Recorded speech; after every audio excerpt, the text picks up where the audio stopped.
Obrigadão pelo convite, viu? Obrigado mesmo, Michele, obrigado a vocês aí pela paciência, né, de estar aqui.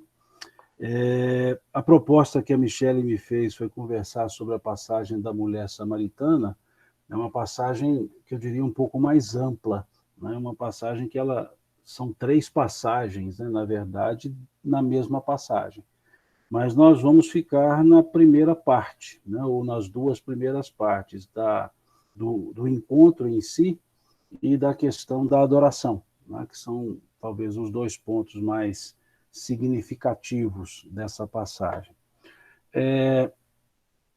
Nós temos que observar alguns aspectos, né, para a gente entender o contexto dessa passagem.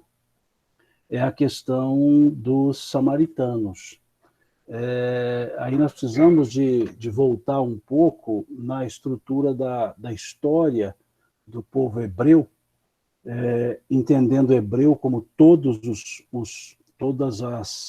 as tribos de Israel, já que judeu seria o termo aplicado à época aos habitantes da Judéia. O termo judeu não caberia a nenhum outro que não fosse da Judéia. Então, hoje nós falamos judeu simbolizando o Israel como um todo, né? Mas à época não. As tribos de Judá, Benjamim, elas formavam a Judéia. E aí a ideia de hebreu são todos os povos da árvore de Abraão. Então, os samaritanos eram hebreus, os galileus hebreus, os da Decápole hebreus, os judeus hebreus, mas não havia uma conformidade entre eles. E os samaritanos, eles eram mal vistos pelo povo judeu e pelo povo galileu, pelo restante dos hebreus. E eles eram mal vistos por quê? Por serem tidos como um povo que se misturou aos gentios. E por ter se misturado aos gentios, em tese, eles teriam contaminado o pensamento religioso. Eles teriam contaminado com práticas estranhas aquela lógica do pensamento da época. E isso acontece quando há o segundo, que a gente chama segundo cativeiro do povo hebreu, né? O primeiro cativeiro lá do Egito, e o segundo cativeiro foi quando os assírios dominaram a região. Eles dominaram a região norte de Israel, e nesse domínio dessa região norte, acabou que levaram muitos samaritanos para a Babilônia e levaram muitos povos para habitar também essa região, além dos babilônios, os assírios e outros. Então, esse acontecimento, ele ficou muito marcado, muito forte para o povo, principalmente os judeus e os galileus, e viram, então, que os samaritanos não seriam puros. Por outro lado, os samaritanos não viam muito bem os judeus, e aí os judeus, não os hebreus, porque, por outro lado, os samaritanos entendiam que os judeus é que tinham contaminado a crença religiosa, que eles, os samaritanos, é que eram os puros. Porque a palavra samaritano, ela significa guardião, guardião da lei.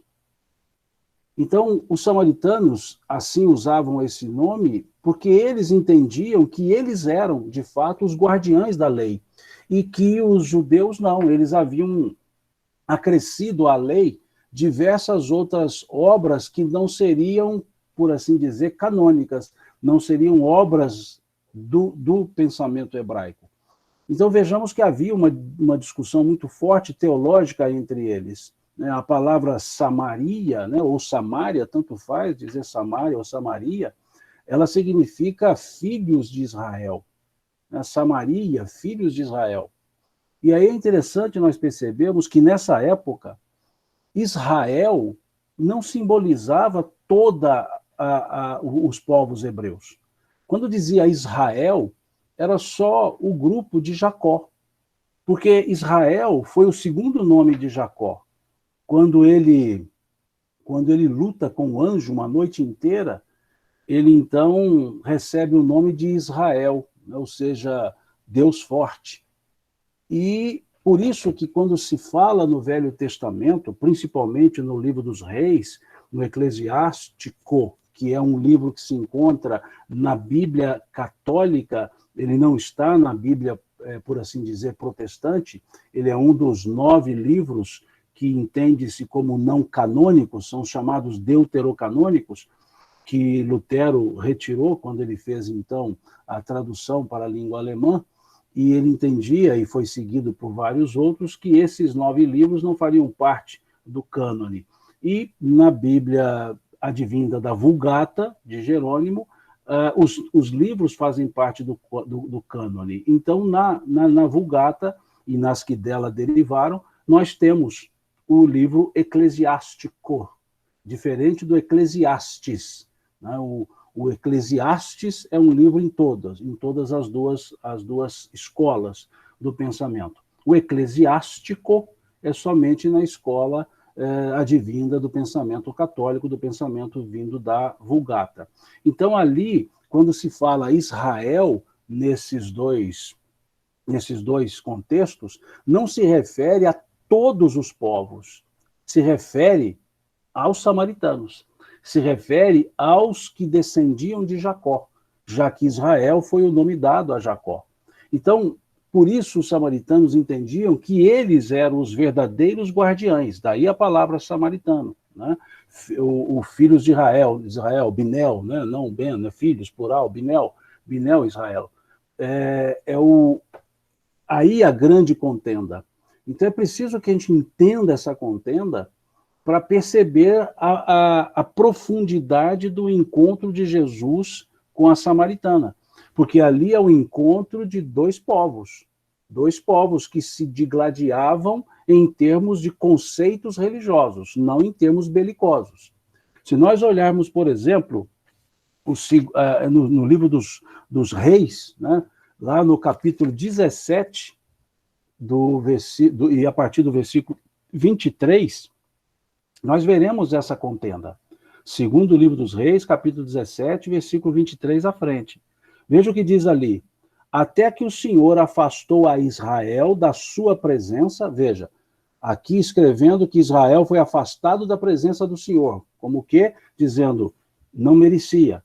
E diz assim, até que o Senhor afastou a Israel da sua presença, como falara pelo ministério de todos os seus servos e os profetas, assim foi Israel transportado da sua terra para a Síria, onde permanece até hoje. O rei da Assíria trouxe gente de Babilônia, de Cuta, de Avá, de Ramaté, de Servavim, e fez habitar na cidade de Samaria um lugar dos filhos de Israel. Tomaram, pois, a Samaria e habitaram nas suas cidades. Então, aqui mostrando essa vinda desses povos para lá. E aqui tem o ponto que gerou a diferença, a dissensão com os judeus. Diz o versículo 25. A princípio, quando passaram a habitar ali, ou seja, os outros povos, eles não temeram o Senhor. Então mandou o Senhor para o meio deles leões, os quais mataram alguns do povo. Pelo que se disse ao rei da Assíria, as gentes que transportaste e fizeste habitar nas cidades de Samaria não sabem a maneira de servir o Deus da terra. Por isso enviou ele leões para o meio delas, os quais as matam, porque não sabem como servir esse Deus da terra. Então o rei da Síria mandou dizer, levai para lá um dos sacerdotes que de lá trouxestes, que ele vá lá habite e lhes ensine a maneira de servir o Deus da terra.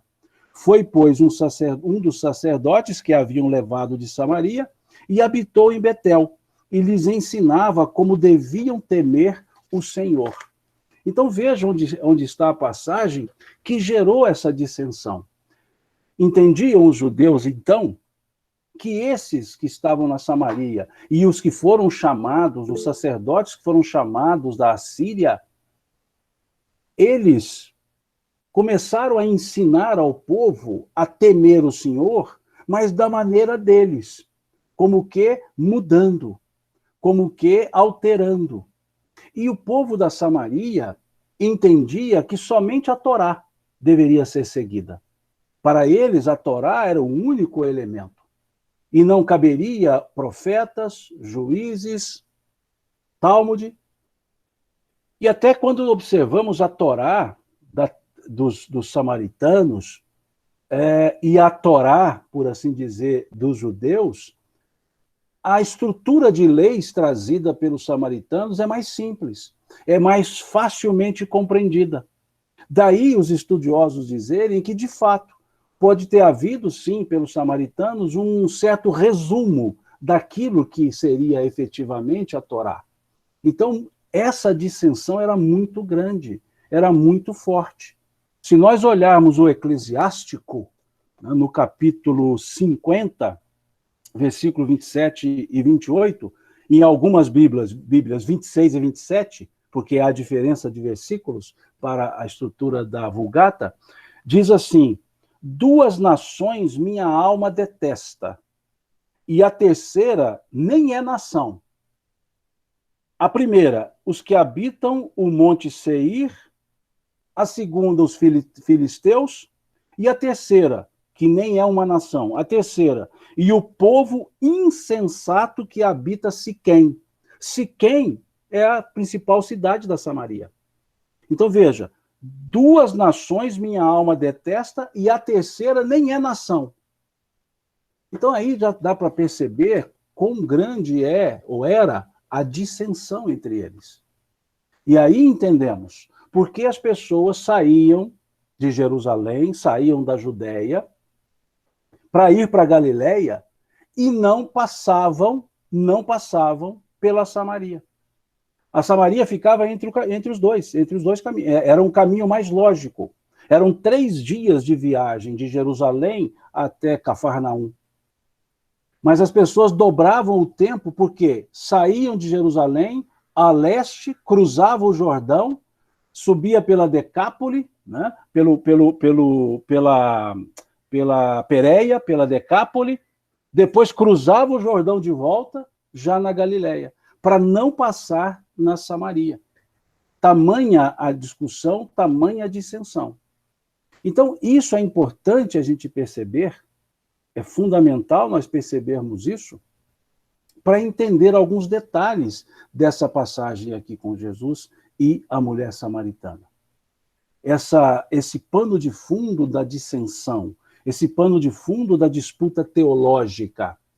E para os samaritanos, como eram de Jacó, descendentes de Jacó, a Samaria, o Monte Gerizim, ou Gerizim, era o monte onde estava o poço furado por Jacó.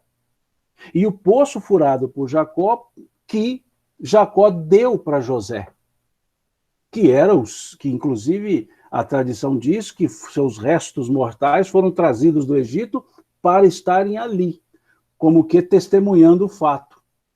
Então, essa questão era muito forte. Nesse Monte Gerizim, os samaritanos haviam construído um templo. Templo tão suntuoso como o templo do Monte Sião, que é Jerusalém. Só que esse templo, nos Macabeus, foi destruído.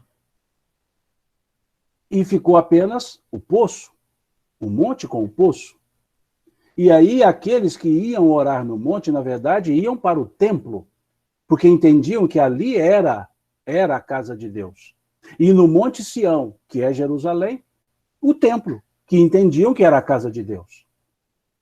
E aí, uma vez destruído o templo, hoje, sobre o Poço de Jacó, é uma igreja ortodoxa, ali, então, eles continuavam com essa peregrinação e entendiam que deveriam sempre fazer os atos de adoração ao Senhor, né? El Shaddai, né? O Senhor dos senhores, El Shaddai, deveria ser feito somente nesse monte. Porque ali era onde estava o templo. E os judeus, por outro lado, já entendiam que o templo estava no Monte Sião. e que se deveria adorar, então, no Monte Sião, no templo. 2 montes.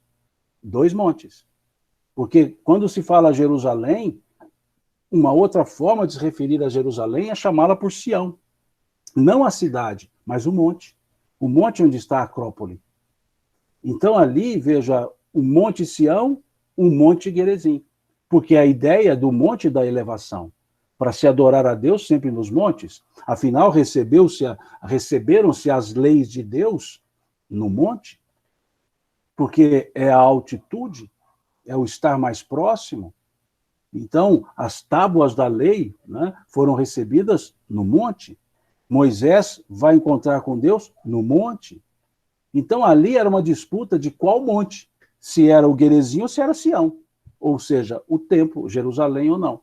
Então, mais uma discussão entre eles, mais uma dissensão entre eles. E aí, essa passagem de Jesus para Samaria é a passagem da conciliação. É a passagem que, se nós pudéssemos chamar a atenção numa palavra só, nós chamaríamos de conciliação. Porque ali ele vai ser o conciliador. É a passagem para que pudesse deixar de lado essas diferenças. E o ponto fundamental da passagem para deixar de lado as diferenças era o Senhor, era Deus. Era o Pai, conforme se referia Jesus a Deus. Ele era justamente o motivo da dissensão que Jesus trouxe para ser o motivo da união. O Pai. E aí nós vamos entender alguns aspectos dessa passagem, com esse pano de fundo, com esse contexto. Quando nós percebemos aqui, né, já iniciando o versículo, quando, pois, o Senhor veio a saber que os fariseus tinham ouvido dizer que ele, Jesus, fazia e batizava mais discípulos que João, e entre parênteses, se bem que Jesus mesmo não batizava, e sim os seus discípulos, deixou a Judéia, retirando-se outra vez para a Galiléia. Ponto. Então, Jesus estava na Judéia, o nome dele movimentando muito forte, a ponto de gerar, não é o motivo da nossa conversa, mas a ponto de gerar um ciúme entre os discípulos de João e os discípulos de Jesus. Vale a pena depois dar uma lida nessa passagem, não agora, não hoje. Ali, para um tentar mostrar quem que era o maior, e ali João vai esclarecendo as coisas e Jesus depois vai chegando. Então ele sai da Judéia para ir para Galiléia. Qual seria o caminho? Ele teria que sair de Jerusalém, seguir pela Pérea, passar pela Decápole, para depois entrar na Galiléia. Então ele sairia de Nazaré, de Jerusalém, poderia ir em linha reta, mas em vez de subir, ele teria que ir para o leste, cruzar o Jordão, seguir para Decápole, voltar cruzando o Jordão e entrar na Galiléia. Mas qual caminho Jesus fez? Ele não fez esse caminho. Ele não fez o caminho natural, ou o caminho... O natural seria ir em linha reta. Ele não fez o caminho convencional. E aí diz o texto, deixou a Judéia, retirando-se outra vez para a Galiléia. E era-lhe necessário atravessar a província da Samaria. Olha a frase. E era necessário atravessar a província da Samaria. Por que necessário? Se o caminho não era esse. Aí está sendo colocado o mapa. Vejam, né, a Judéia aí embaixo, Jerusalém, a Pérea logo à direita. Diminui um pouco o mapa, por favor, Michele. Diminua o mapa, por favor, um pouco, que aí facilita para ver o conjunto. Vejam, saindo da Judéia para Pérea, subindo a Decápole e depois voltando para a Galiléia. E o caminho lógico seria passar por onde? Pela Samaria. Então vejamos, eles faziam o seguinte, Jerusalém segue à direita, entra na Pérea, sobe, entra na Decápole e volta, vira à esquerda, vamos dizer assim, vira a primeira esquerda. E aí chega na Galiléia. E Jesus foi fazer qual caminho? O outro caminho. Ele foi fazer esse caminho de linha reta. Mas olha o que o evangelista diz. E era-lhe necessário atravessar a província de Samaria. Como necessário? Ah, não, mas é porque Jesus talvez precisava chegar mais rápido na Galiléia. Mas como chegar mais rápido na Galiléia se a passagem aqui diz que Jesus, a convite dos samaritanos, ficou lá mais 2 dias? Justamente os 2 dias que ele economizaria, se tivesse ido linha reta e não parasse. E ele ficou na Samaria 2 dias, porque é o que está colocado aqui o convite, né? Quando pediram para que ele ficasse mais 2 dias com eles lá. Né? Diz aqui, ó, e vindo, pois, os samaritanos, no versículo 40, ter com Jesus, pediu-lhe que permanecesse com eles, e ficou ali 2 dias. Então não pode-se dizer que Jesus estava com pressa, por isso quis a necessidade de passar pela Samaria, era pela pressa que ele tinha de chegar à Galileia. Porque se ele tivesse pressa, não permaneceria na Samaria. Então veja que o necessário aqui, João, quando assim escreve, lembrando que João escreve décadas depois, com toda a consciência, com toda a maturidade, esse necessário aqui era o necessário no sentido do ensinamento que ele daria e no sentido dessa reconciliação que ele buscava. Porque nós vamos perceber que ele não foi sozinho, ele foi com os apóstolos. E veja o que acontece. Era-lhe necessário atravessar a província de Samaria, chegou, pois, a uma cidade samaritana chamada Sicar, que em tese pode ser uma vila pura e simples de Siquém, ou a própria cidade de Siquém, mas colocaram Sicar, perto das terras que Jacó dera a seu filho José. Estava ali a fonte de Jacó. Cansado da viagem, assentara-se Jesus junto à fonte por volta da hora sexta. Então vamos lá. Era necessário que ele passasse por ali para encurtar caminho e chegar mais rápido. Não, porque ele encurtou caminho, mas permaneceu 2 dias na Samaria, 2 dias em Sicar ou Siquém. Estava cansado. E a hora sexta. Que hora sexta é essa?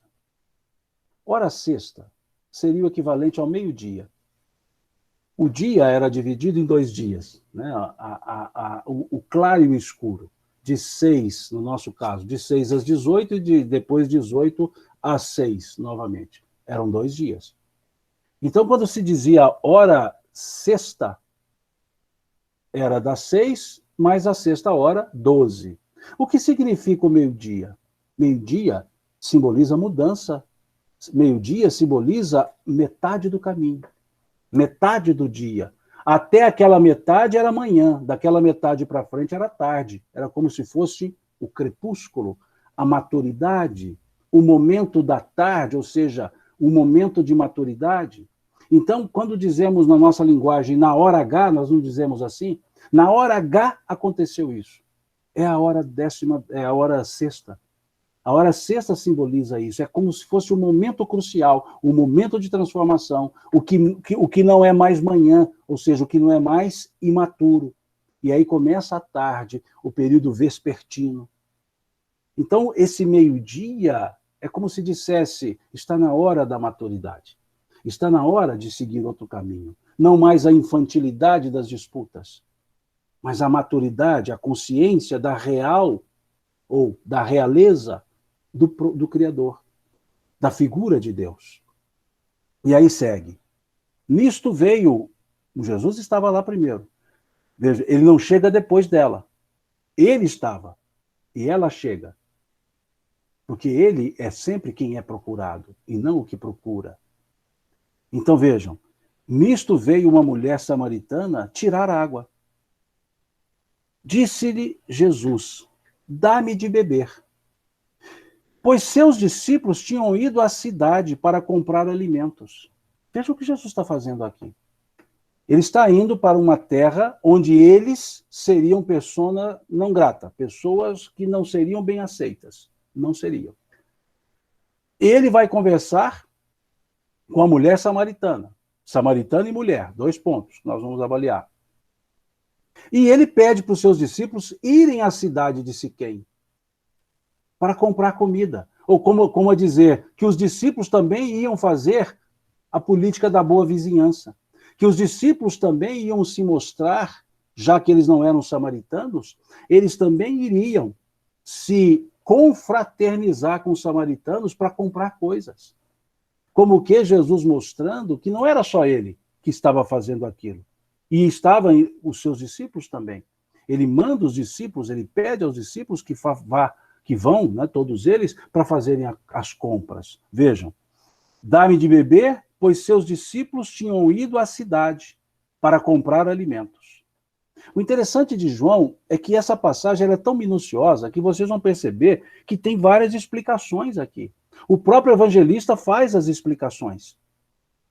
Veja ele dizendo, se bem que Jesus não batizava, eram os apóstolos. Depois diz que Jesus foi conversar com a mulher e explicou que ele ficou sozinho porque os discípulos foram fazer compras, foram na cidade. Então o próprio evangelista faz explicações, como que justificando o acontecimento. Tamanha a singularidade e o simbolismo do próprio acontecimento.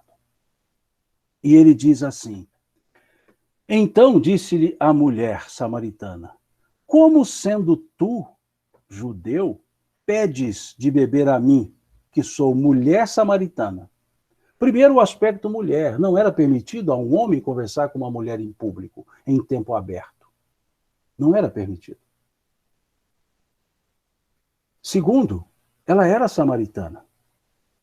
Conforme nós vimos lá no Eclesiastes, né, no capítulo 50, versículo 27 e 28, no capítulo 17, versículos 23 e 24 do segundo livro dos Reis, não era permitido isso.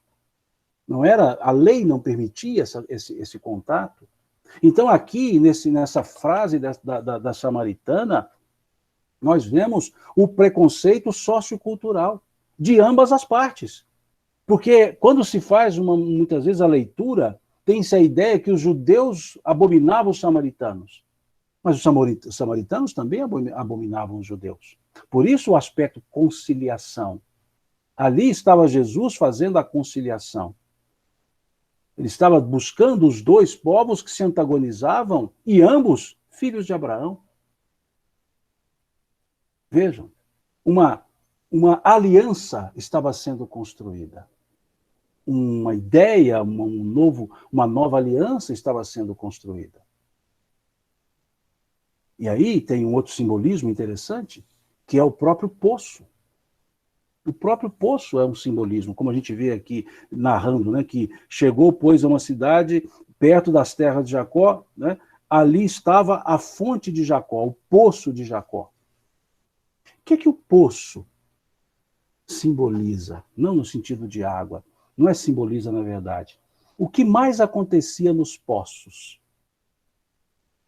Era onde as esposas eram encontradas. As mulheres cabia levar os animais, as cabras, para beberem água.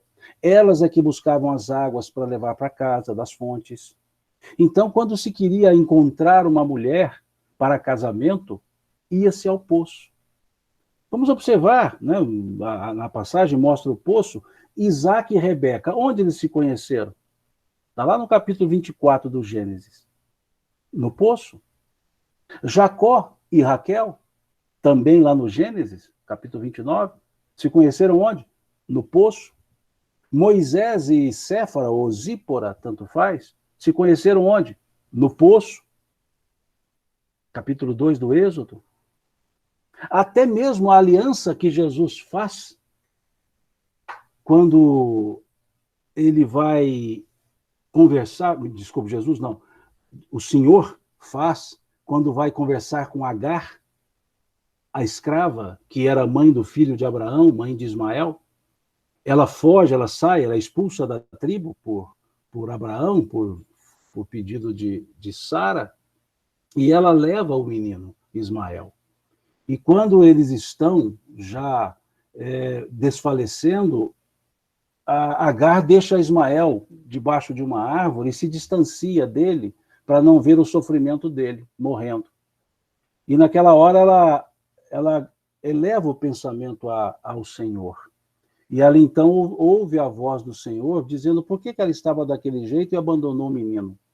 Que ele faria, diz o texto, e ele faria dos descendentes daquele menino uma grande nação. E é justamente de Ismael que derivam os palestinos, que derivaram até mesmo os filisteus. Então, Naquele momento, diz o texto lá do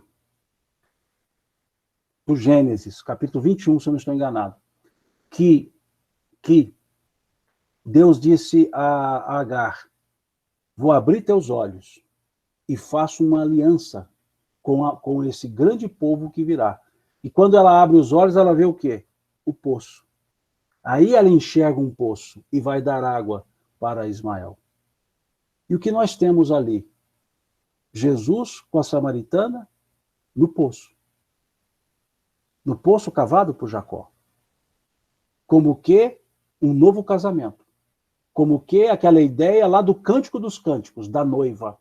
Israel é a noiva, lá do Cântico dos Cânticos. Como que a dizer que ali agora um outro casamento com o Senhor, com Deus. Uma nova aliança sendo feita. E onde?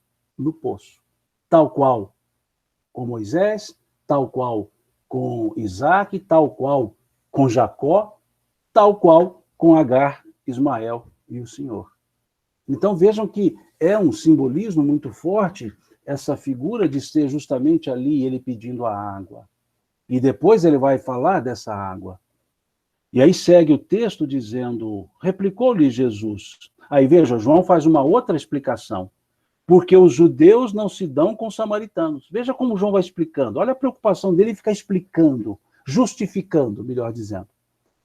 Nós vemos até agora 3 justificativas de João.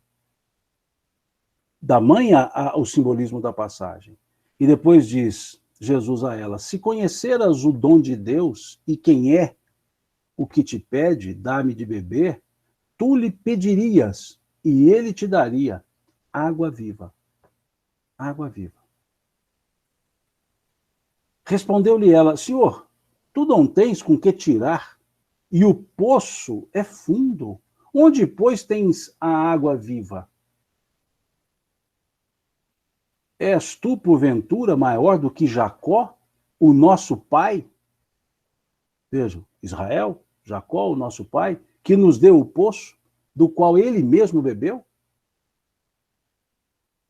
E bem assim a seus filhos, seu gado? Afirmou-lhe Jesus, quem beber dessa água, tornará a ter sede. Aquele, porém, que beber da água que eu lhe der, nunca mais terá sede. Pelo contrário, a água que eu lhe der será nele uma fonte a jorrar para a vida eterna. Disse-lhe a mulher, Senhor, dá-me dessa água, para que eu não mais tenha sede e nem precise vir aqui buscá-la. Ela foi lá buscar a água. O interessante é que nós vamos ver no versículo 28, ela vai embora e deixa o cântaro para trás. Veja que interessante. Ela vai chamar, ela vai para a aldeia, mas não leva o cântaro fica. Ela foi lá com o cântaro para buscar água e não levou a água. Porque depois do diálogo, ela entendeu a água viva. E ela levou a água. Tanto levou que foi uma fonte. Porque ela fez com que os outros fossem procurar Jesus depois. Que não é parte da passagem efetiva, mas nós podemos chegar nela. Disse-lhe a mulher, Senhor, dá-me então dessa água para que eu não tenha sede e nem precise voltar aqui para buscá-la, vir aqui para buscá-la. Disse-lhe Jesus, vá, chama teu marido e vem cá. O que é a ideia do poço? Onde as pessoas buscavam os esponsais, o casamento. O que tem o marido aqui a ver com a estrutura? Se não a ideia de um novo momento, de um novo casamento? Vai, chama teu marido e vem cá. Ao que lhe respondeu a mulher, não tenho marido. Replicou-lhe Jesus, bem disseste, não tenho marido, porque 5 maridos já tiveste, e esse que agora tens não é teu marido. Isso disseste com verdade. Veja a primeira ideia da verdade aqui, porque depois a verdade vai para a adoração a Deus. Como que de um coração honesto, verdadeiro. E aqui, muitos com essa passagem, veem a mulher samaritana como uma mulher pecadora, por ter 5 maridos. Não há nenhuma explicação nesse sentido. A exegese não traz. Adota-se a ideia que esses 5 maridos aqui seria, então, não marido, seria uma mulher, no termo da época, uma mulher confundida, uma mulher confusa. E é interessante que eles associam isso à hora sexta, porque a hora sexta, sol a pino, então, o horário mais quente, ninguém ia buscar água no poço na hora sexta, ou ia na hora terceira ou na hora nona, quando muito, né, quando muito cedo na hora nona. Mas por que ela ia ao meio-dia? Para não se encontrar com pessoas. Alguns exegetas assim trabalham. Mas há outros que não, que simplesmente diz que ela foi o horário que ela foi. Né? E aí, quando nós buscamos o horário 12 como sendo a mudança da manhã para a tarde, e a mudança da manhã para a tarde é muito interessante, quando nós olhamos o Gênesis, não era assim que eles definiam os dias? E assim foi a tarde e a manhã do primeiro dia, a tarde e a manhã do segundo dia. A tarde e manhã, e não manhã e tarde. Porque o Gênesis, a estrutura foi de Deus para o povo, e não do povo para Deus. Então era tarde, ou seja, a tarde significa sabedoria, significa maturidade. Então a criação foi da maturidade para a infantilidade, da tarde para a manhã. Então nós vemos lá, e foi a tarde, a manhã do primeiro dia, a tarde, a manhã do segundo dia, sempre mostrando esses dois aspectos. Então essa ideia do horário, embora alguns busquem essa ideia da confusão para a mulher, e aí esse horário seria para ela não se encontrar com o povo, é um horário que significa mudança do dia, mudança da característica do dia, de um frescor da manhã, ou seja, de uma inocência, de uma ingenuidade da infância para a maturidade da madureza. Né? É essa lógica. E aí segue, Senhor, disse-lhe a mulher, vejo que tu és profeta. Agora vejamos aqui. Versículo 19 começa ela dizendo, Senhor, se referindo a quem? A Jesus. Mas no versículo 9, ela chama Jesus por tu. Vejamos o versículo 9. Então disse a mulher samaritana, como sendo tu, judeu? Ela não disse Senhor, ela disse tu. Mas à medida que o diálogo a desenvolveu, e ela percebeu, sentiu a realeza, ela o chama de Rabi, Senhor. Vejam o versículo 19. Olha a mudança que já acontece. De um pronome de tratamento, tu, que seria para um estranho, para um não conhecido, para um não referenciado, entabula o diálogo, só ele e ela já vai chamá-lo agora Senhor. Senhor, Rabi, mestre. Veja, Senhor, disse-lhe a mulher, vejo que és profeta. Olha como ela reconhece isso. Nossos pais adoravam nesse monte. Vós, entretanto, dizeis que em Jerusalém é o lugar que se deve adorar? O que pressupõe que esse diálogo foi muito maior do que está aqui. Porque ela está dizendo que Jesus disse que era em Jerusalém que se deve adorar, mas não tem esse diálogo aqui. Não tem esse momento que Jesus falou aqui que é Jerusalém. Vejamos a grandiosidade que foi isso. Porque ele vai retomar aquela discussão de samaritano versus judeus. Veja, porque ela não diz assim, aqui o texto não diz que ela estava dizendo que tinha que ser assim. Não. Veja, neste monte, nossos pais adoravam neste monte, vós, entretanto, dizeis que é em Jerusalém o lugar onde se deve adorar? Então ela está dizendo que Jesus é que disse. Porque não foi ela que disse? Disse-lhe Jesus, mulher, podes crer-me, que a hora vem, quando nem neste monte, nem em Jerusalém, adorareis o Pai. Não é mais meu Pai, é o Pai. Nem neste monte e nem em Jerusalém. Ora vem. Ora vem. Nós adoramos, vós adorais o que não conheceis. Nós adoramos o que conhecemos, porque a salvação vem dos judeus. Aqui duas referências. A salvação, ele, judeu, em tese, de nascimento, em tese, Belém. E também quando diz, vem dos judeus, quando diz que vós adorais o que não conheceis, é a própria estrutura da lei, já que no pensamento judaico, no pensamento dos judeus, não era só a Torá. Havia mais coisas para serem estudadas, para serem vivenciadas. Os profetas, os juízes, os reis, toda essa estrutura. Então, como a dizer que eles estavam resumindo muito e acabavam adorando sem saber detalhadamente o que seria, diz ele a ela. Mas vem a hora, veja, ele diz assim no início, mulher, podes crer-me que hora vem, que hora vem. Depois ele segue e diz, mas vem a hora e já chegou. Vem a hora e já chegou. Quem chegou? Ele.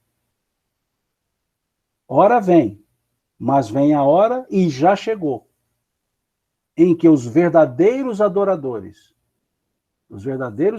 ele não disse lá para ela que eles adoravam o que não conheciam? Os verdadeiros adoradores adorarão o Pai, em espírito e em verdade. São estes que o Pai procura para seus adoradores. Que o Pai procura, como Deus procurando. E o Jesus estava fazendo o que ali? Se não procurando aqueles que podiam muito adorar e fazer? Deus é espírito, diz ele, e importa que os seus adoradores o adorem em espírito e em verdade.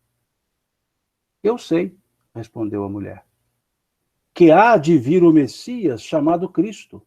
Quando ele vier, nos anunciará todas as coisas. Disse-lhe Jesus, eu sou, eu o sou, eu que falo contigo. Neste ponto, chegaram os seus discípulos e se admiraram de que estivesse Jesus falando com uma mulher, porque a lei proibia, em tese. Mas nenhum lhe disse, que perguntas ou por que falas com ela? Em outras palavras, ninguém quis perguntar para ele por quê, a autoridade dele, o respeito a ele. Quando a mulher deixou o seu cântaro, foi à cidade e disse àqueles homens, vinde comigo e vede um homem que me disse tudo quanto tenho feito. Será este, porventura, o Cristo? Saíram, pois, da cidade e vieram ter com ele. Aqui, essa passagem, de certa forma, demonstra que essa mulher não era uma mulher confusa. Não era aquela mulher de procedimento lá da época chamada má vida. Porque senão ela não seria ouvida. Veja que ela diz, vinde comigo e vede um homem que me disse tudo quanto tenho feito. Será este, porventura, o Cristo? E saíram, pois, da cidade e vieram ter com ele. Mas também há a exegese que diz que isso comprovaria que ela era uma mulher de má vida, de má fama, e que era tanto de má fama que ela nunca falaria a verdade, e que ela falou assim e já despertou a curiosidade neles. Mas veja, é outra exegese. E aí depois segue para um terceiro ponto da parábola, da passagem, desculpe-me, né? Que é Jesus conversando com os discípulos, e depois os samaritanos chegando. Ela disse para que fossem, e diz aqui, saíram, pois, da cidade e vieram ter com ele. Aí lá no versículo 39, que começa uma outra estrutura de exegese, diz, muitos samaritanos daquela cidade creram nele, em virtude do testemunho da mulher que o anunciara. Em virtude do testemunho da mulher. Veja a força dela. Ela que foi dizer isso e eles acreditaram, vejam. Muitos samaritanos daquela cidade creram nele, em virtude do testemunho da mulher que anunciara. Ele me disse tudo quanto tenho feito. Vindo, pois, os samaritanos ter com Jesus, pediam-lhe que permanecesse com eles, e ficou ali 2 dias. Muitos outros, não aqueles que foram primeiro, porque acreditaram na mulher, creram nele porque ela havia anunciado, então muitos outros creram nele, por causa da sua palavra. E diziam à mulher, já agora não é pelo que disseste que nós cremos, mas porque nós mesmos temos ouvido e sabemos que este é verdadeiramente o Salvador do mundo. Veja como encerra aqui, o Salvador do mundo. E o que ele diz aqui no versículo 22? A salvação vem de Israel. A salvação vem dos judeus. O Salvador do mundo.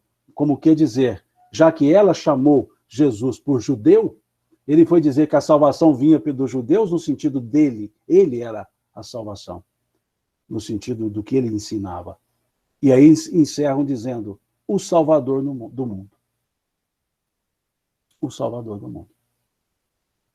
Então percebamos que essa passagem aqui é como se Jesus trouxesse um outro conceito, não, uma outra forma de entender essa questão da relação com Deus e acabar com essa contenda.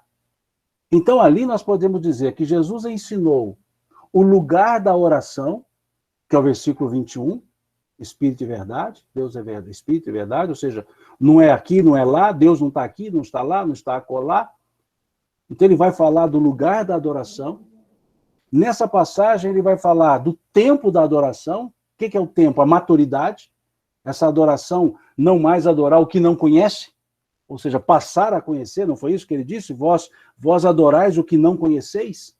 Então, ali Jesus também foi ensinar o tempo da adoração. Aqui, que é o versículo 23, aqui também no versículo 23, ele vai nos mostrar como a busca dos adoradores, ou seja, quando ele diz lá que Deus busca aqueles que o adoram verdadeiramente, não, porque são esses o que o Pai procura para seus adoradores, como que a mostrar, olha, vocês podem ser encontrados, seria mais ou menos assim. Ali, nessa passagem, ele vai dizer a quem se deve adorar, que é o versículo 24, a quem se adora? A Deus. E ali na passagem, também no versículo 24, ele vai falar do modo de se adorar, da maneira de se adorar, que é a maneira de, em espírito e verdade, e não em comportamentos no sentido ritualístico da palavra. Então aqui nós temos, nessa passagem, 5 elementos. Lugar da adoração, tempo da adoração, a característica dos adoradores, a quem se adorar e o modo de se adorar. Como que é nos trazer quase que uma teologia da adoração. Por isso que na exegese eles separam como mulher samaritana esse momento do encontro e da conversa, depois criam um subtítulo, a verdadeira adoração, como trazendo um ensino, depois a ceifa e os ceifeiros, que é Jesus conversando só com os discípulos, porque eles vão perguntar, dizendo a ele, mestre, come alguma coisa, bebe alguma coisa, aí ele vai falar da comida a qual ele veio buscar, qual comida que ele comeria, numa linguagem simbólica, que é um outro tópico, e o quarto ponto da passagem, que a exegese chama de os samaritanos creem em Jesus. Os samaritanos creem em Jesus. Os judeus não. Veja. Né? E ele faz esse ato de aproximação. É como se Jesus, com esse encontro, com essa frase, dá-me de beber, ele rompesse a parede divisória entre judeus e samaritanos. E uma parede que distanciava também judeus de galileus em termos geográficos, em termos de percurso, em termos de tempo.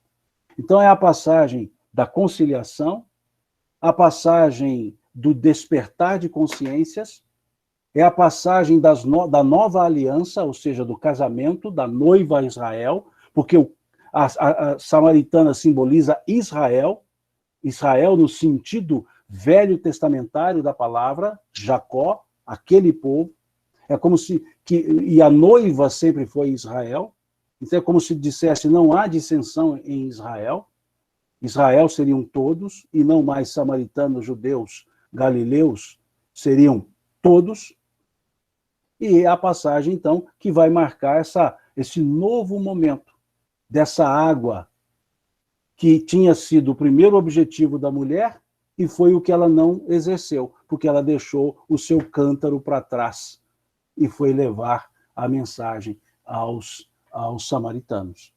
Como que dizendo que, aspas, a salvação chegou lá, nos samaritanos, primeiro, como eles encerram, como o evangelista encerra a passagem, né? És verdadeiramente o Salvador do mundo.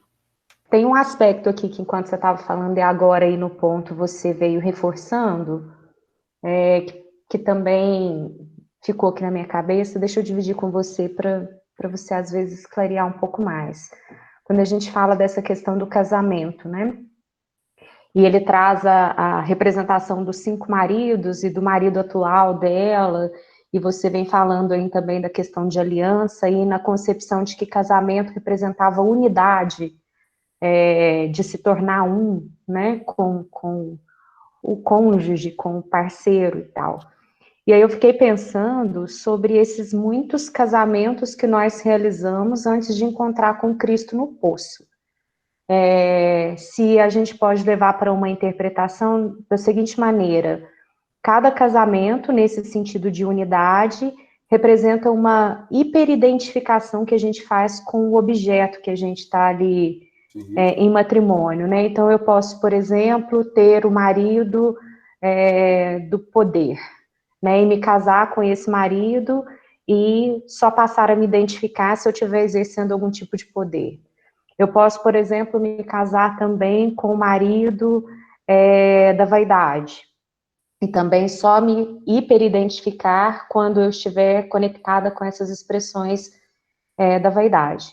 E Jesus vem mostrando que nenhum desses vão ser os nossos maridos, porque essa unidade que a gente precisa obter, buscar, atingir, é a com Deus, né? Com o Pai. Faz sentido? Faz. Veja só, Michele, os 5 maridos simbolizam os apelos materiais, os 5 sentidos. Tato, audição, visão, paladar, olfato, são sentidos materiais, são os casamentos da matéria, são aqueles transitórios. E veja que essa nova aliança era para a vida, era transcendência. Então, ali não era um encontro material. O que ele chamava a atenção, dizer, não, nenhum deles é seu marido, né? Os 5. E aí o sexto que ela estava buscando ali, ou seja, meio perdida, o sexto, não era marido, porque não tinha mais para ser. Porque agora era outro mundo, era a transcendência, né? Esse último momento. E quando eu falo do Cântico dos Cânticos, fui aqui até ele é um canto que tem o coro, tem a esposa cantando, tem o esposo cantando, ele é uma peça, né? Então aqui tem lá, o coro é a humanidade, né? A esposa é Israel, né? O esposo, o marido é o Senhor, né? Mostrando essa figura do casamento de Deus, no sentido não Deus, pessoa, né? Por isso que é o Cântico dos Cânticos. E ali diz a esposa, veja o cântico que a esposa faz. Beija-me com os beijos de tua boca, porque melhor é o teu amor do que o vinho. Suave é o aroma de teus ungüentos, como unguento derramado é o teu nome. Por isso as donzelas te amam. Leva-me após ti, apressemo-nos, o rei me coloca nas recâmaras. Aí o mundo canta, o coro. Em ti nós regozijaremos e nos alegraremos. Do teu amor nos lembraremos, mais do que do vinho. Não é sem razão que te amam. Depois a esposa entra cantando de novo. Depois o esposo vem. Se tu não o sabes, ó mais formosa entre as mulheres, Israel, né, o povo não é o povo mais formoso dos povos, no sentido do conhecimento, como vemos em Emmanuel, sai-te pelas pisadas dos rebanhos e apacenta os teus cabritos, junto às tendas dos pastores. As éguas dos carros de Faraó, de Camparo, ó querida minha, formosas são as tuas faces, entre os enfeites do teu pescoço com seus colares. Aí vem toda a estrutura, os colares, as 12 tribos. Então isso aqui é Israel. Esse cântico do cântico é esse casamento, né? É a aliança feita entre Deus. E ele vai trabalhar aqui depois sobre o encontro do poço, e segue, é um belíssimo, vale a pena ser cantado esse Cântico dos Cânticos, né? E é esse simbolismo que vai ser colocado na presença desse constante ideia de casamento. como que Jesus começa a sua primeira estrutura de apresentação da sua realeza? Num casamento, nas bodas. Então, a ideia é sempre nesse sentido, né? E aqui a ideia é fazer com que Israel, essa noiva Israel, acordasse para a nova aliança. E quem eram os, aspas, remanescentes de Israel? Samaritanos, que eram os filhos de Jacó, né? Benair, né? Israel. Então, é esse conjunto que nós temos ali. Então, sempre esse entender que o casamento era uma proposta nova, era uma nova aliança, um novo momento, não o casamento festivo, material, dos 5 maridos. Tanto que ela não conseguiu o 6º, porque não teria mais sentidos. Então, ali seria a transcendência. Muito legal. Alguém parece que perguntou se está na Bíblia, Cântico dos Cânticos? Sim, está. E essa pergunta também, o André tinha mandado essa pergunta aí, né, exatamente sobre o marido, e tem uma pergunta aqui que a Gabi fez, que eu acho legal, até já te vi explicando sobre isso. Ela pergunta por que Jesus disse no versículo 21 ao Pai, em outros momentos ele se refere como Pai ou Nosso Pai.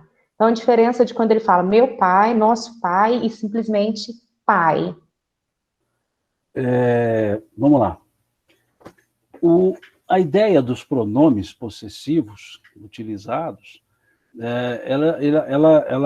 ela traz, né, justamente um chamamento de atenção numa língua que é muito pobre em termos de palavras, que é o aramaico.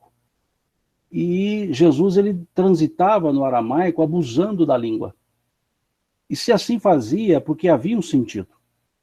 Então, nós percebemos que quando Jesus se referia a Deus, Pai, o Abá, né, papai, ou paizinho, ele usava, ora, o pronome possessivo meu, ora, o pronome possessivo vosso, ora, o pronome possessivo nosso, e ora, sem pronome, Pai. O pronome possessivo meu, quando ele se referia, por exemplo, meu pai e eu somos um, Deus, na concepção dele, como Jesus entendia Deus, como Jesus via Deus, meu Pai. Quando dizia vosso Pai, por exemplo, lá do capítulo 5 de Mateus, sede perfeitos como perfeito é o vosso Pai que está nos céus, era Deus na concepção de cada pessoa. Era como cada pessoa entendia Deus. Porque pensemos se ele dissesse assim, sede perfeitos como perfeito é o meu Pai que está no céu. Seria impossível. Como que nós teríamos um nível de perfeição cujo entendimento nosso era aquém desse nível? Então não dava para ser perfeito como perfeito era o meu Pai. Ou seja, como Jesus entendia Deus. E tampouco se ele dissesse sede perfeitos como perfeito é Deus, que seria impossível. Mas quando ele dizia vosso Pai, ele dizia, em outras palavras, dizia o quê? Hajam em conformidade com o que vocês entendem. Se para você Deus está nessa altura, haja nessa altura. Se para você Deus é aqui, haja aqui. Agora, se para o outro Deus é aqui, haja aqui. Não vá além, mas não fique aquém. Vosso Pai.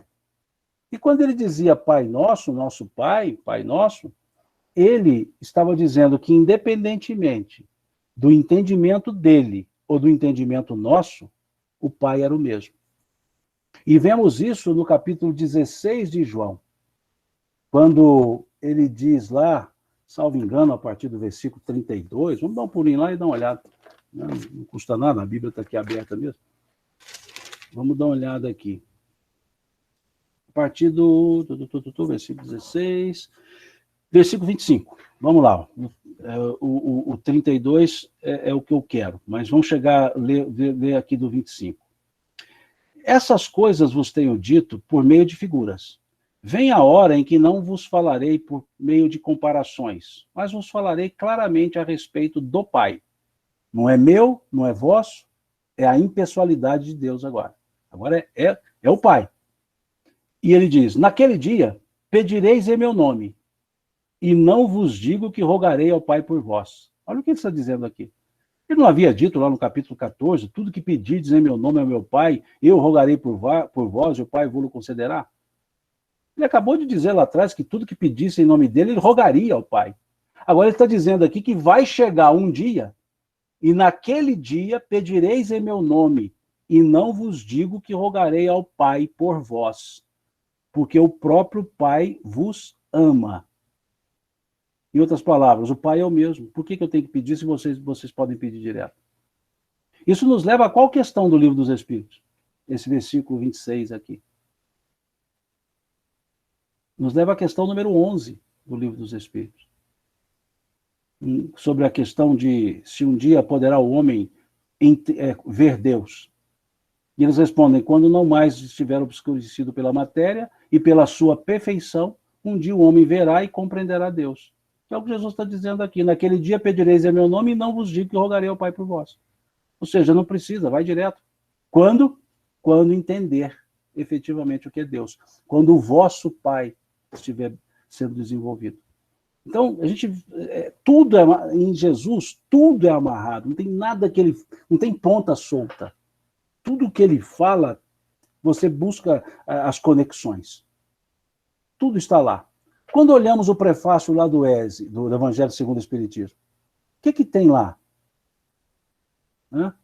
São chegados os tempos em que todas as coisas devem ser restabelecidas no seu verdadeiro sentido, para dissipar as trevas, confundir os orgulhosos e glorificar os justos. Não é isso que diz lá o Espírito de Verdade?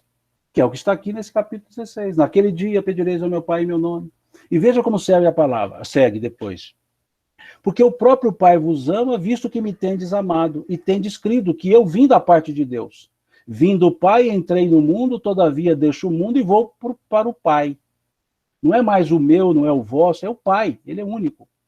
E disseram os seus discípulos, agora é que falas claramente, e não empregas nenhuma figura. Agora vemos que sabe todas as coisas, e não precisas de que alguém te pergunte. Por isso cremos que, de fato, vieste de Deus. Respondeu-lhe Jesus, credes agora? Eis que vem a hora, e já é chegada, em que sereis dispersos. Que aí vem o versículo 32.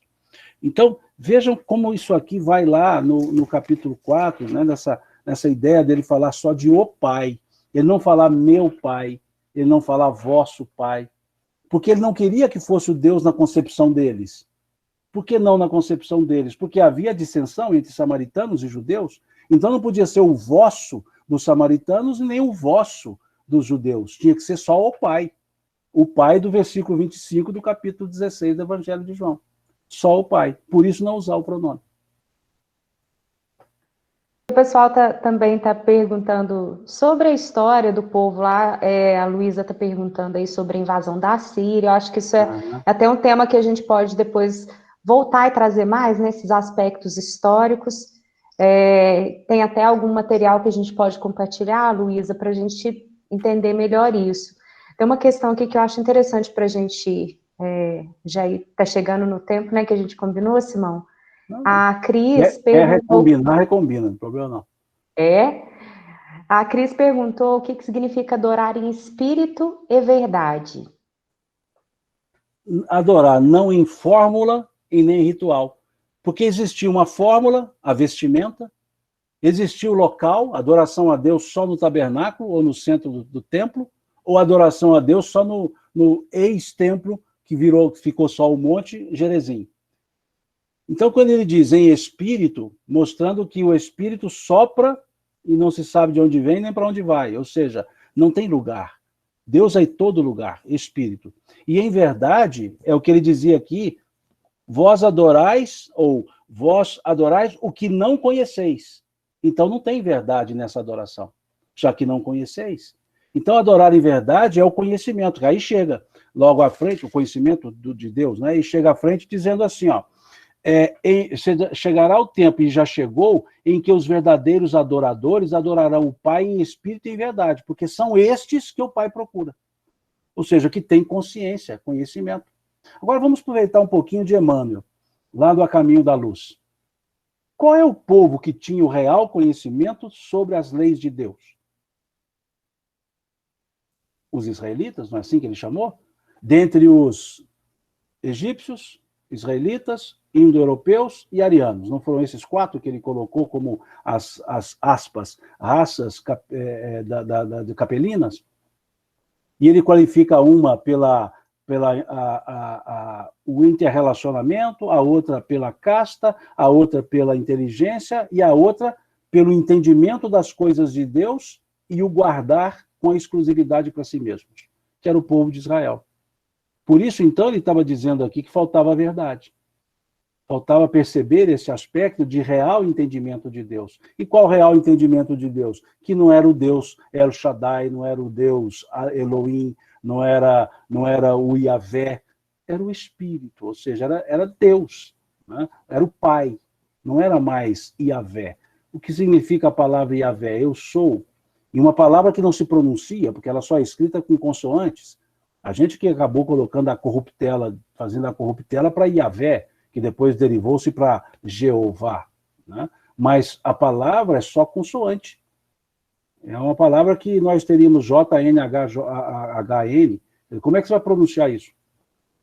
Né? Mas aí veio com o J, tem o som de I no latim, aí já foi para o I, né? O N do A, e aí ficou a ideia, o H, o som de V, e aí criou-se o Yahvé, né? Mas era o impronunciável, tanto que quando se orava não se falava o nome dele. E aí vamos entender por que no primeiro versículo do capítulo 20 do Êxodo, quando fala eu sou o Senhor teu Deus, logo em seguida vão dizer que não pronuncia-se o nome em vão, porque o nome de Deus é impronunciável. Então muitos, até hoje, quando vão se referir ao Criador, ao Senhor, tanto que ele era chamado de Senhor, El-Ohim, né, o Senhor dos Senhores, Elohim, não, esse grupo, essa palavra, eles se calavam quando iam dizer. Para não falar Senhor, então eles se calavam. Simplesmente era o impronunciável, quando muito diziam o impronunciável, né? Quase a mesma coisa, lá com outro sentido do Harry Potter, lá daquele que não se pode dizer o nome, né? O Voldemort, né? Daquele que não se pode dizer o nome, era mais ou menos a ideia lá com relação a Deus, só que ele era da turma do bem, né? Então ele dizia isso, né? É o impronunciável. Então, daí a gente entende o que é em verdade. Em verdade é nesse total sentimento de entrega e de entendimento sobre as próprias questões de Deus. Então, acho que eu vou dar tempo, já que você ofereceu tempo, vou trazer a questão da Luísa. Se puder falar um pouquinho sobre a questão da invasão da Síria e a ocupação da Galileia, e essa questão aí da contaminação, ela completa aqui, né? Por que o povo galileu não foi visto como contaminado? Porque eles não foram dominados. Aí tem um detalhe. Nós temos que entender que Israel, à época, eram tribos. Não havia um país chamado Israel. Nós tínhamos as 12 tribos de Israel, que eram os 12 filhos de Jacó. E 12 filhos de 4 mulheres. 2 mulheres e 2 escravas, que foram cedidas pelas mulheres. Mas ali só interessava a descendência de Jacó. Então, de qual mãe seria, não vem ao caso. Ele se casou efetivamente com Lia, ou Leia, que foi a irmã mais velha, e depois se casou com Raquel, que foi a irmã mais nova, que ele conheceu primeiro. Ele conheceu Raquel primeiro, aí namorou-se, quis casar, o pai de Raquel disse que ele tinha que trabalhar 7 anos para ele. E ele trabalhou 7 anos e casaria. E no dia do casamento ele se casou, só que depois que levantou os véus era Lia, não era Raquel. E aí ele foi cobrar do pai. E o pai disse que na tradição casava-se a mais velha primeiro. Que ele trabalhasse mais 7 anos, que aí ele poderia casar-se com a mais nova. Aí depois ele se casou com Raquel novamente. Novamente não, casou-se novamente, só que agora com Raquel. E aí as duas disputavam para ver quem dava os filhos para ele. E como elas não conseguiam sempre, então uma cedeu a escrava, depois a outra cedeu a escrava também. Numa disputazinha. Aí vieram os 12, né, filhos de Jacó. Aí as 12 tribos de Israel. Quando chega em Salomão, e ele vem a falecer, as 12 tribos se dividem, e ficam o reino de Jeroboão e o reino de Jeroão. E esses 2 reinos já separaram essas estruturas das tribos. E aí fica a estrutura da Samaria como reino, como uma tribo. E aí a invasão dos assírios se dá na Samaria. Eles levam os samaritanos, eles levam Israel. né? Ou seja, o restante lá para baixo não era bem tido como Israel, era Judá, né? Judá, Benjamim, né? Então, por isso que ali se deu em Samaria. E a Galileia não teve esse envolvimento todo. Galileia era o povo pescador, era o povo agricultor, né? Tanto que era um povo que era visto como que nem falava direito a língua hebraica. Tanto que quando Pedro foi chamado a atenção, né, que disseram, mas você é um deles, a tua fala assim o diz, a tua fala é o teu sotaque de Galileu, sotaque do norte do Galileu. Né? Então, não houve esse envolvimento com a Galileia. A situação foi a Samaria, porque a Samaria era a capital de Israel. A cidade, o reino de Samaria, Siquém, era a capital de Israel. Daí a própria palavra, filhos de Israel, né? Benir Israel. Então, por isso que foi ali, não teve afetação na Galileia. Acho que eu não deixei nenhuma para trás aqui não, né, gente? Estou passando o olho aqui. É isso, Simão. Assim, foi excelente, uma aula.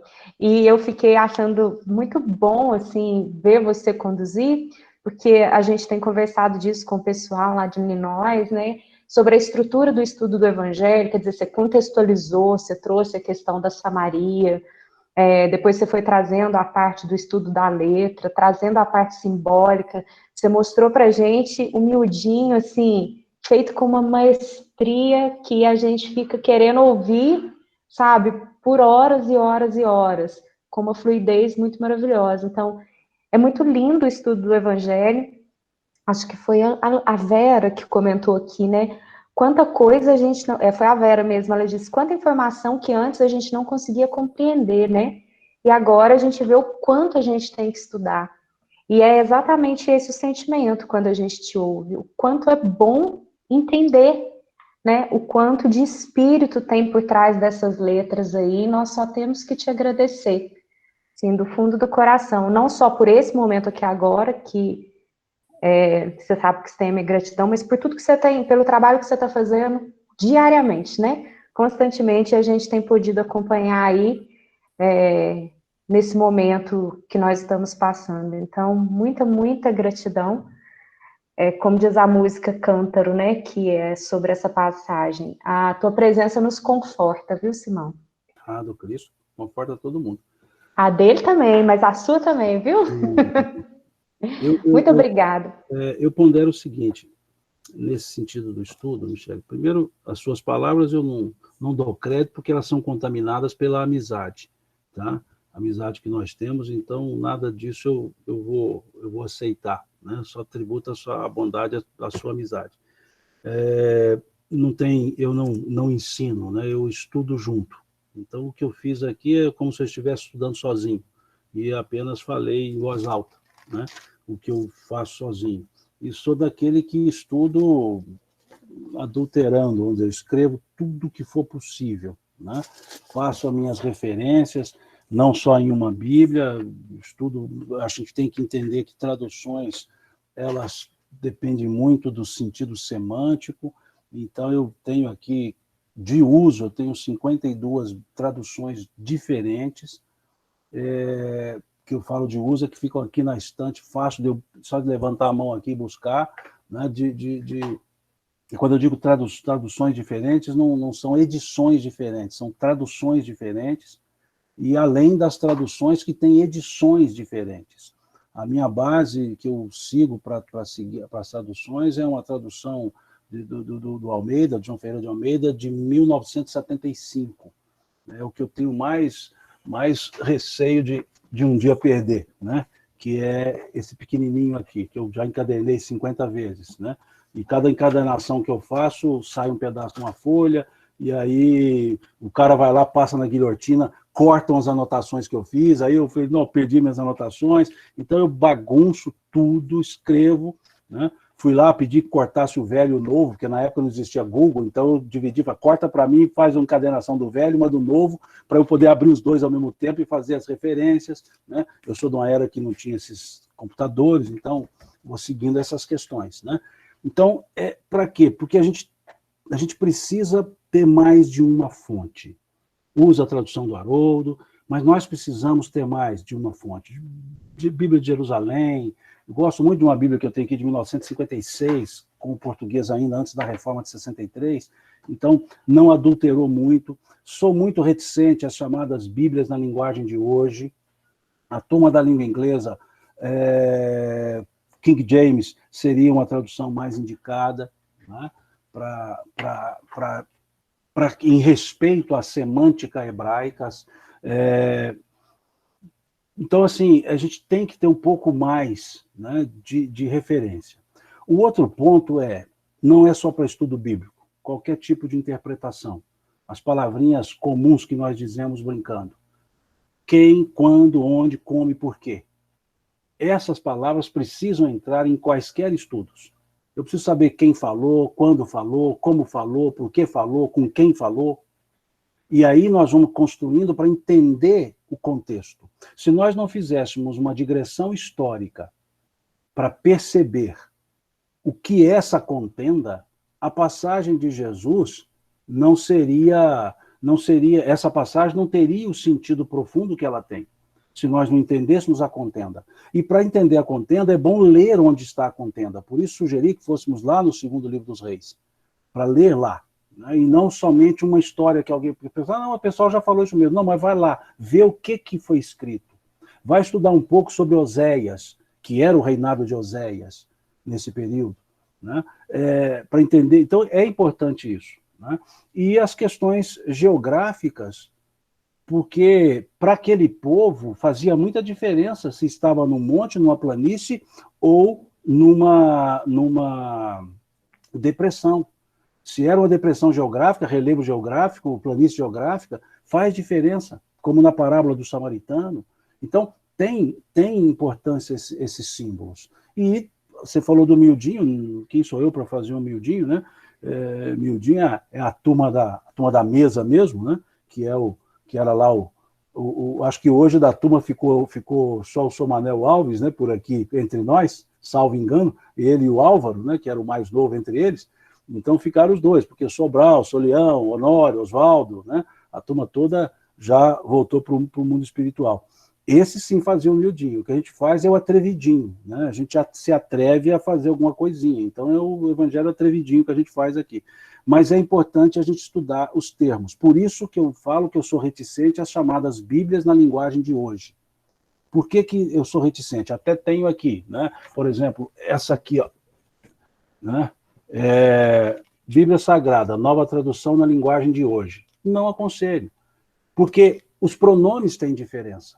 O meu, o teu, o vosso, o nosso, na linguagem de hoje não tem a forma pronominal, porque a turma de hoje não gosta de falar muito pronominalmente, então vai tirando os verbos que são reflexivos, os tempos verbais, as conjugações. Quer ver um exemplo aqui, nesse versículo 10? Eu não quis entrar para esse meandro, mas nesse versículo 10, veja o que diz aqui. Replicou-lhe Jesus, se conheceras o dom de Deus e quem o te pede. Conheceras é pretérito mais que perfeito.